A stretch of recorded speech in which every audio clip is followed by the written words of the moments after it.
श्रीराम.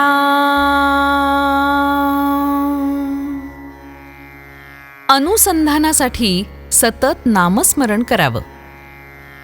नामस्मरण हे प्रपंचाकरता, म्हणजे तो चांगला व्हावा म्हणून नाही, तर प्रपंचाची आसक्ती कमी करण्यासाठी आहे. तरी पण त्याने प्रपंच बिघडणार नाही. जे होईल ते आपल्या बऱ्याकरता आहे असं मानून परमात्म्यावर विश्वास ठेवून राहावं.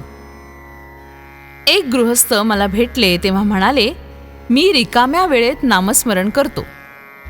त्यावर मी म्हटलं, साऱ्या जन्मात महत्त्वाचा आणि सार्थकी लागलेला वेळ असेल तर तो हाच. त्याला तुम्ही रिकामा वेळ कसं म्हणता? पुढे ते म्हणाले, प्रारब्धाचे भोग काही केल्या टळत नाहीत, ते भोगावेच लागतात असे सगळे संत सांगतात. हे जर खरंय तर प्रारब्धाचे भोग आपण भोगत असताना त्यामध्ये भगवंताच्या स्मरणाची काय गरज आहे? खरोखर हा प्रश्न अगदी बरोबर आहे. आपल्या कर्माचे भोग आपल्यालाच भोगावे लागतात हे खरं. पण भोग आले की आपल्या मनाला चैन पडत नाही. तिथे मनाला भगवंताच्या स्मरणात गुंतवून ठेवलं की आपलं समाधान टिकतं.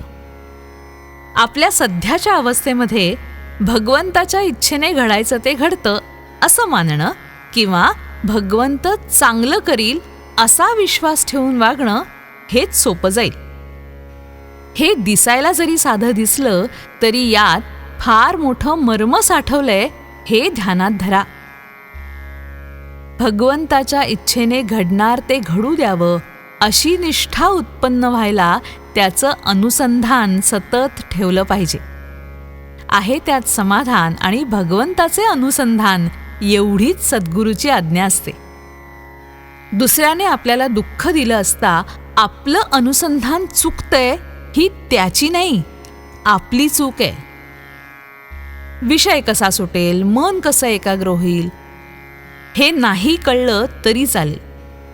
सोडण्याच्या गोष्टीचा अभ्यास करण्यापेक्षा धरण्याच्या गोष्टीचा म्हणजे अनुसंधानाचा अभ्यास करावा. एक भगवंताचं अनुसंधान ठेवलं की सगळे गुण आपोआपच वाढीस लागतील. ते कसं? तर शरीराचे अवयव सारख्या प्रमाणात वाढतात ना, तसंच. झाडाच्या मुळाला पाणी घातलं की त्याच्या सगळ्या भागांना ते पोहोचतं. तसंच भगवंताचा विसर पडू दिला नाही तर सगळं काही बरोबर होतं. अज्ञानाच्या अंधकाराने दुःख भोगत असताना तू माझं स्मरण, माझं अनुसंधान ठेव, म्हणजे तुला पुढे उजेड दिसेल, असं गीतेमध्ये प्रत्यक्ष श्रीकृष्णच अर्जुनाला सुचवित आहे. दिवा जळायला हवा असेल तर त्यामध्ये सतत तेल घातलं पाहिजे.